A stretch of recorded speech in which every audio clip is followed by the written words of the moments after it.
estudyante, hindi porket may tagalinis, ay binigyan kayo ng karapatan para magkalat saan sa coffee shop.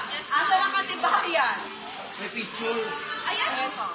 Saan? May pangalan? Meron. Patingin. Project na to. Patingin nga. Huwag kasi sumasisibig. Kayo nagpulit ka, di ba? Oh, may katibayan. Ang katibayan na yan ay hindi na pwedeng i-deny. So, anong dapat gawin ng mga kagaya nyo? Dahil may katibayan, ang katibayan, kailanman, ay patunay na kayo ay may ginawang pagkakalat. So, bilang isang estudyante, anong dapat nyo sabihin?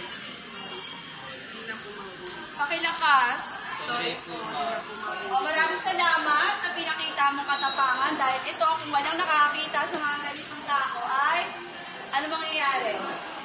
Papatuloy na. Yes, ang kanilang pagkakala. So, dapat lang maintindihan natin sa mga kabataan ngayon na hindi porket estudyante, alam na kayo magkalat dahil may binabayarang tagalinis.